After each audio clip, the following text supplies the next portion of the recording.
Elena Vasquez was supposed to be writing her doctoral thesis on radio astronomy. Instead, at 3:17 a.m. on a Tuesday morning, she was staring at her computer screen in disbelief.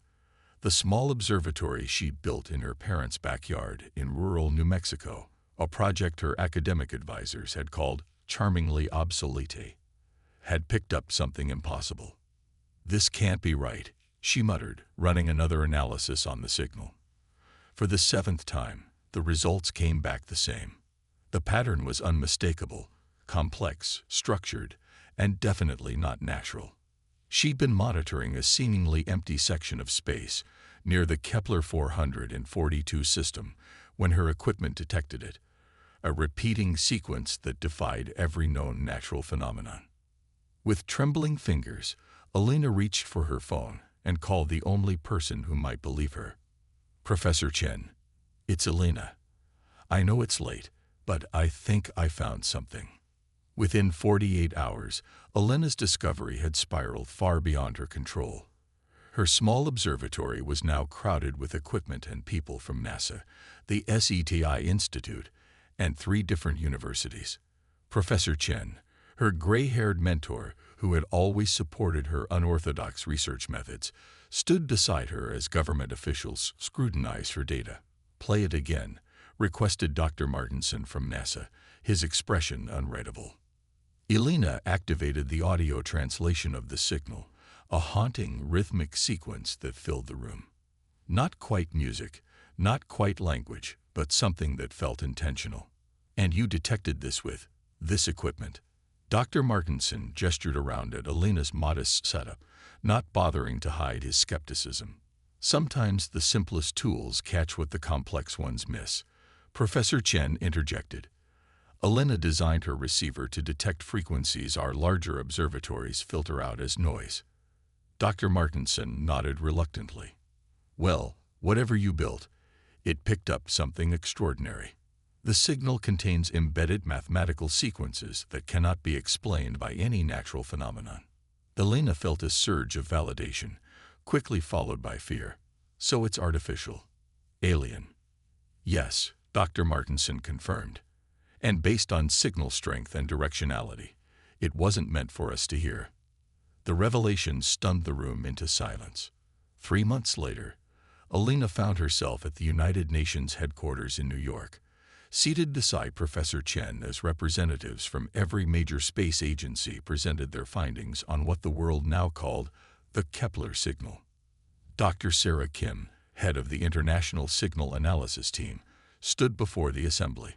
"After intensive analysis, we've determined that the signal contains technical specifications for building some kind of communication device. The mathematics are advanced but comprehensible, and the instructions appear to be deliberately designed for cross-species understanding. But it wasn't meant for us," stated the Chinese representative. "You've been clear about that." Dr. Kim nodded. "Correct. The signal was directed at a point approximately 12 light-years beyond our solar system. We simply happened to be in its path. Based on the signal's structure, it appears to be a distress call." The room erupted in multiple conversations. The Secretary General raised his hand for silence. "What you're suggesting," he said carefully, "is that we've intercepted an alien SOS call meant for someone else." "Precisely," Dr. Kim confirmed. "And we have 2 options. Ignore it and continue monitoring. Or," she paused, "respond." "Respond," the Russian representative scoffed. "We weren't invited into this conversation. We don't know who sent it or who was supposed to receive it. Getting involved could be catastrophic." Elena, who had remained silent until now, couldn't hold back any longer. She stood, ignoring Professor Chen's warning hand on her arm.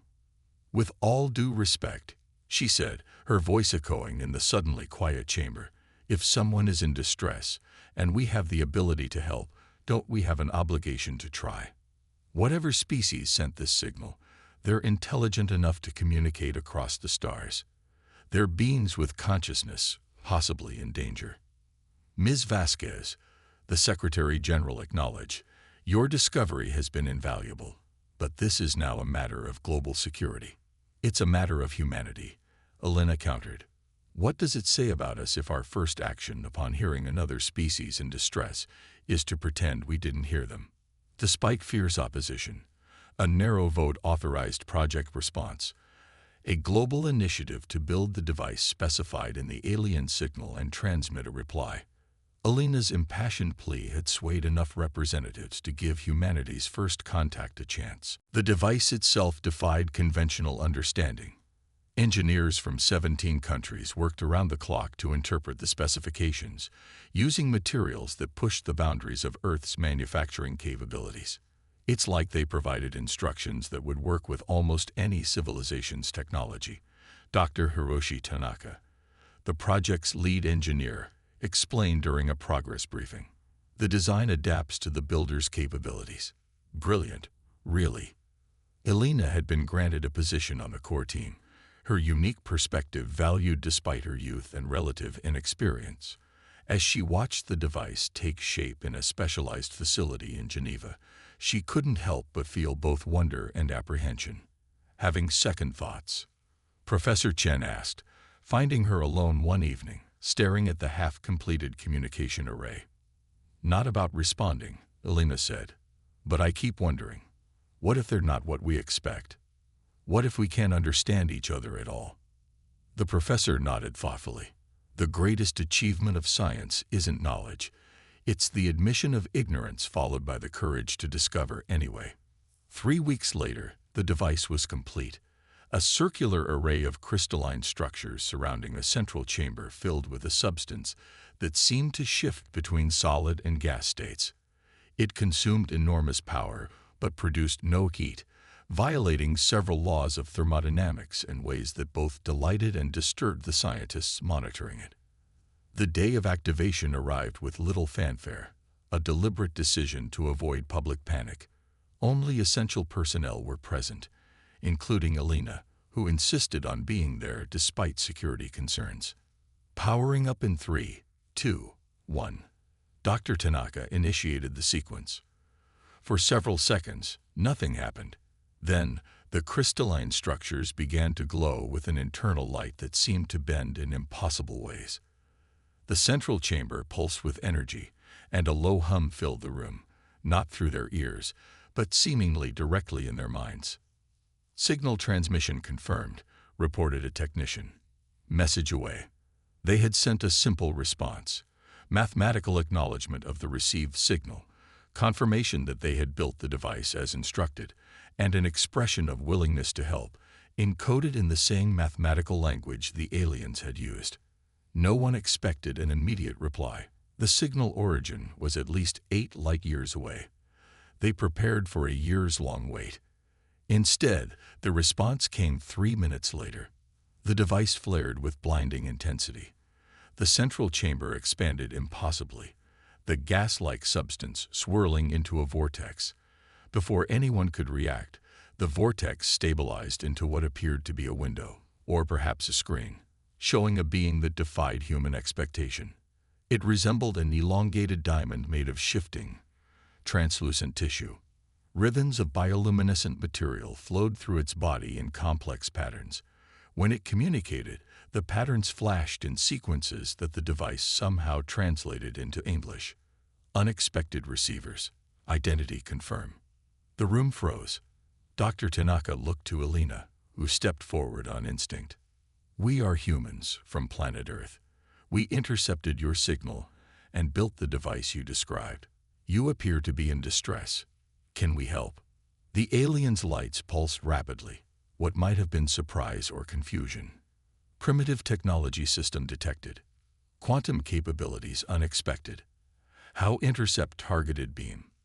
Elena glanced at Professor Chen, who nodded encouragingly. We don't know. One of our simpler receivers detected it by accident. We believe your signal passed through our solar system on its way elsewhere. A pause. Then, fortunate accident. Original recipients destroyed. All hope lost until now. The weight of those words settled on everyone present. Whatever civilization was supposed to receive the message was gone. What happened to them? What kind of help do you need? Elena asked. The aliens' patterns shifted to deeper hues. We are Lumina. Our systems face extinction from void eaters. Consume worlds, stars, life. Evacuation required. Salvation device specifications sent with transmission. Construction urgent. Dr. Tanaka stepped forward. We only built the communication device. There were other specifications we didn't understand. Second half of transmission. The Lumina confirmed. Not communication. Transportation. A collective realization dawned on the humans present. The alien had sent instructions for building a way to physically travel between stars. Or at least, that's what they believed they had sent. You're asking us to build. What exactly? Professor Chen asked. Gateway between worlds. Passage for survivors. The luminous patterns intensified. 16 solar rotations remain before void eaters reach our primary systems. Can primitive humans construct salvation device? The question hung in the air. The technology was beyond anything Earth had achieved. The resources required would demand global cooperation on an unprecedented scale. The risk of failure was almost certain. Elena looked around at the stunned faces of scientists and officials, then back at the alien being whose species' survival now somehow depended on humanity's answer. We can try, she said simply. We will try. The luminous patterns rippled in what might have been relief or gratitude. Warning required. It transmitted. Construction reveals your position. Void eaters may detect. Earth could become target.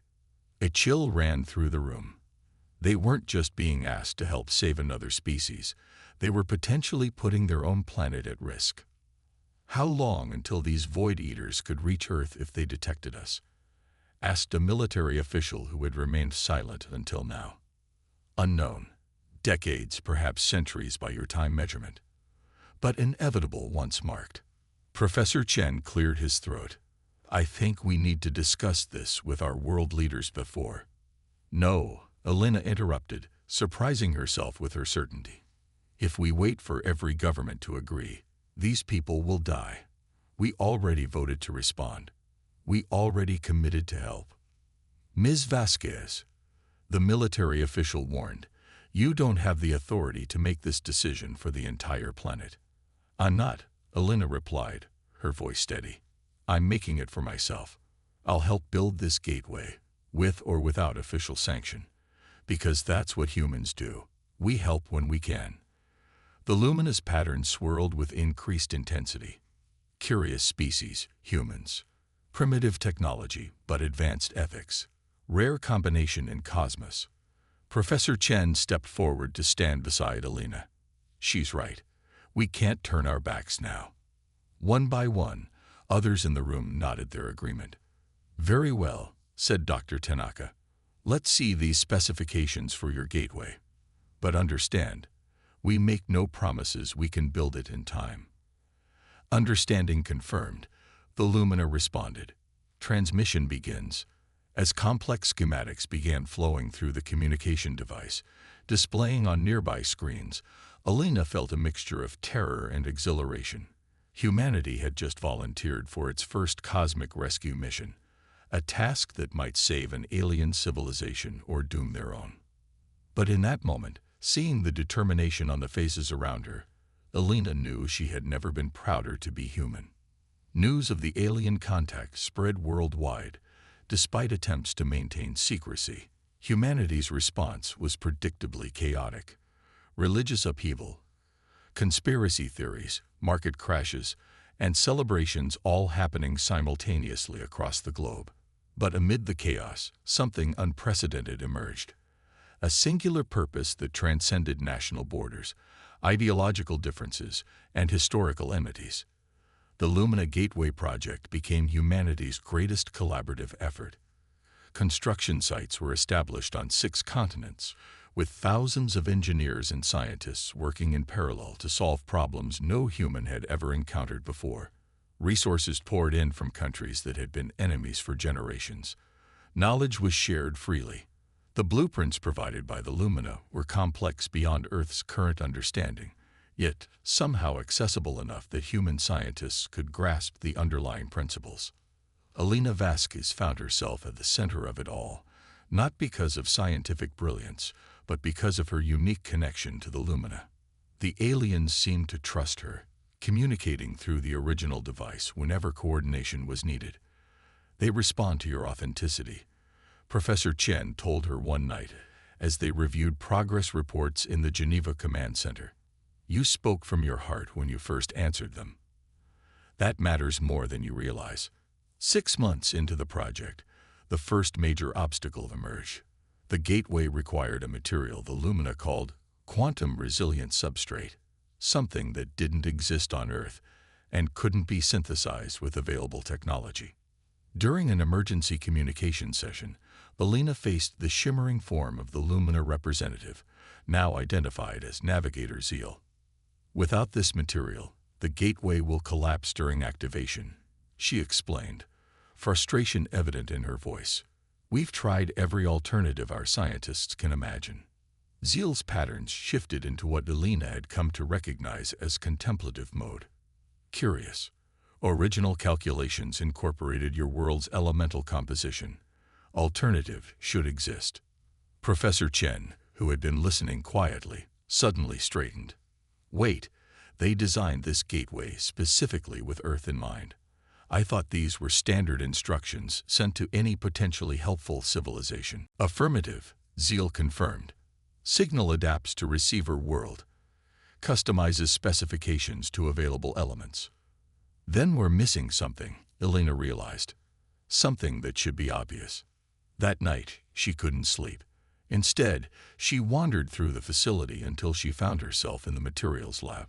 Dr. Amara Singh, the brilliant materials scientist from India, was still working despite the late hour. Can't sleep either. Dr. Singh asked without looking up from her microscope. I keep thinking we're overlooking something simple, Elena admitted, dropping into a chair beside the scientist. The Lumina say the gateway was designed to be buildable with Earth materials, but we're stuck. Dr. Singh nodded absently, then pushed away from her microscope with a sigh. Maybe we're overthinking it. The Lumina are so advanced that their simple could still be our impossible. Elena stared at the sample under Dr. Singh's microscope, a failed attempt at creating the quantum-resilient substrate. What if we're trying too hard to follow their methods instead of using our own? Dr. Singh raised an eyebrow. What do you mean? The Lumina are energy-based beings. Their technology reflects that. Elegant, efficient, almost beautiful. Elena explained, working through her thoughts aloud. But humans are messy. We brute force problems. We use duct tape and paper clips when necessary. A slow smile spread across Dr. Singh's face. You're suggesting we stop trying to be elegant and embrace our human approach. Elena nodded, excitement building. Exactly. The gateway specifications leave room for interpretation in the implementation. What if we substitute our own technology where we can't match theirs? By morning, Dr. Singh had assembled a team to explore what they called the human kludge solution. Instead of trying to create a single quantum-resilient material, they developed a complex composite of 23 different elements that, when arranged in a specific pattern and subjected to carefully controlled electromagnetic fields, mimicked the required properties. It wasn't elegant. It required 3 times the power originally specified. But it worked. When Elena demonstrated the solution to Navigator Zeal, the alien's patterns shifted into colors she'd never seen before. Unexpected approach. Zeal transmitted after a long pause. Inefficient but functional. Humans solve problems differently than any species encountered. Elena couldn't help but smile. Is that a compliment or a criticism? Observation, Zeal replied. Then, after another pause, perhaps admiration. 3 months later, gateway construction sites around the world reported completion of their sections. The final assembly would take place in the Australian outback, a location chosen for its isolation and stable geological foundation. The completed gateway was a massive ring structure, 300 meters in diameter, surrounded by power generation facilities that drew energy from every major grid on Earth. It didn't look like alien technology. It looked distinctly human, with exposed cables, cooling systems, and redundant backup mechanisms that the Lumina designs hadn't included. On the day of activation, heads of state, military leaders, and scientific advisors gathered in a secure facility 10 kilometers from the gateway. Elena, Professor Chen, and the core scientific team were on site, monitoring the activation sequence from a reinforced bunker. Power systems at 90% and holding steady, reported Dr. Tanaka. Quantum field stabilizers operating within acceptable parameters, added Dr. Singh. Elena stood before the communication device, maintaining their link with navigator Zeal. We're ready to activate on your signal. Zeal's form seemed more vibrant than usual, patterns flowing faster through its translucent body. Gratitude beyond expression, humans of Earth. Activation window opens in 3 of your minutes. Prepare for energy surge. As the final countdown began, Professor Chen moved to stand beside Elena. Whatever happens next, he said quietly, you've accomplished something extraordinary. You've proven that humanity's greatest strength isn't our technology, it's our compassion. Elena squeezed his hand in response, too overcome with emotion to speak. Activation in 10 seconds, announced Dr. Tanaka. 9, 8. The massive ring began to hum, vibrations running through the ground beneath their feet. The air within the circle shimmered and distorted. 3, 2, 1. Activate. For a breathless moment, nothing seemed to happen. Then, with a silent flash that somehow felt loud, the space within the ring transformed. Where there had been empty desert air, now there existed what appeared to be a liquid surface of swirling light, similar to the smaller communication portal, but vast and somehow more substantial. Gateway established. Zeal's transmission came through with unusual clarity. Stability at 87%, sufficient for transit. Beginning evacuation immediately. On the monitors showing the gateway from multiple angles, movement appeared at the center of the portal. First one, then dozens, then hundreds of beings began to emerge, similar to Zeal but varying in size and pattern. They hovered above the ground, their bioluminescent bodies illuminating the desert night. My God, whispered someone in the bunker. There are so many of them. More continued to come. Thousands of lumina pouring through the gateway in an ethereal procession that stretched for hours. Earth military forces maintained a respectful perimeter, weapons ready but not raised as instructed. As dawn broke, the flow of refugees finally slowed. Elena, exhausted but unwilling to leave her post, received a new transmission from Zeal. Last survivors now through. 28,416 lumina preserved. Without humans, extinction was certain. Tears streamed down Elena's face as the magnitude of what they'd accomplished sank in. Humanity had saved an entire civilization. What happens now? Professor Chen asked the question everyone was thinking.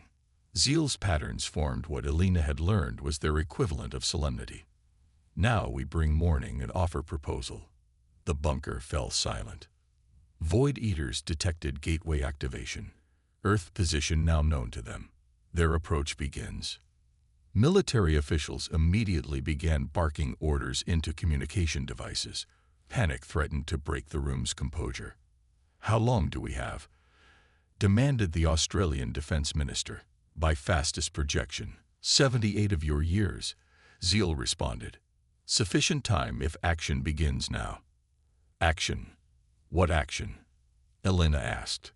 Proposal follows. Lumina offer complete technological knowledge in exchange for sanctuary. Together, we prepare Earth's defense before Void Eaters arrive. What followed was the most extraordinary diplomatic negotiation in human history, conducted in a desert bunker between shell-shocked scientists, military officials, and beings of living light.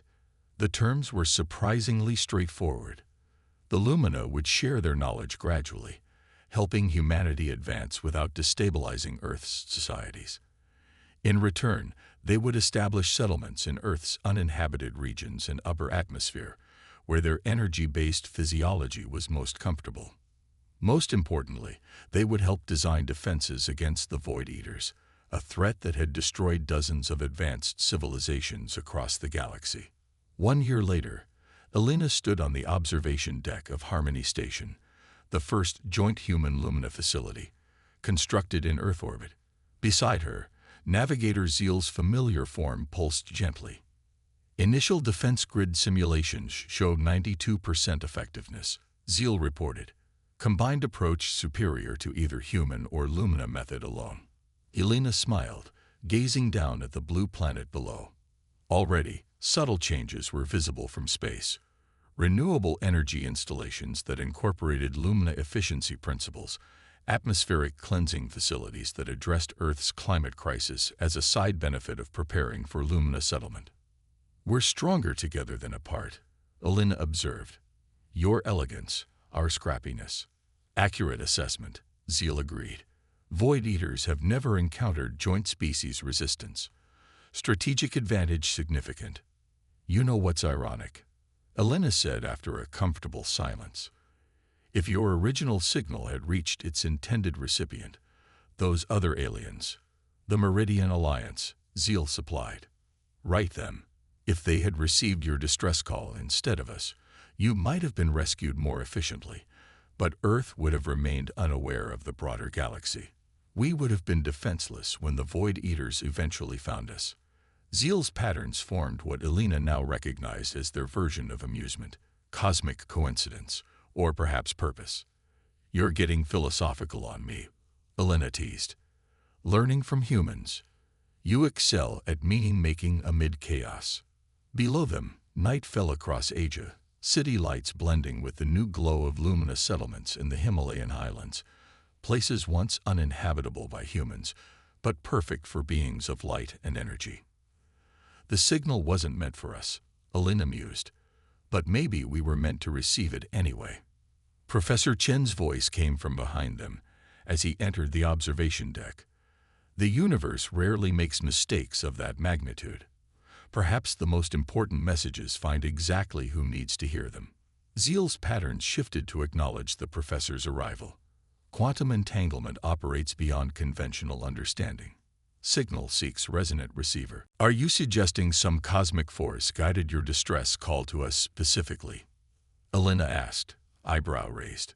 "Unknown," Zeal admitted, "but outcome optimal for both species survival. Statistical improbability suggests significance." Professor Chen chuckled. "Whether it was fate, physics, or blind luck, I'm grateful. Humanity needed this push to look beyond our own problems. And the Lumina needed humans' unique approach," Zeal added. "Your species puzzles many in the galaxy. Technologically immature yet cognitively sophisticated. Primitive tools but advanced concepts. Violent history but capable of profound compassion." Elena smiled, watching as a new group of human scientists arrived at the station's docking bay, eager to begin their rotation working alongside the Lumina. "We contain multitudes." Most significant observation, Zeal's patterns formed what Elena had come to recognize as their most solemn communication mode, is humans' response to our unintended signal.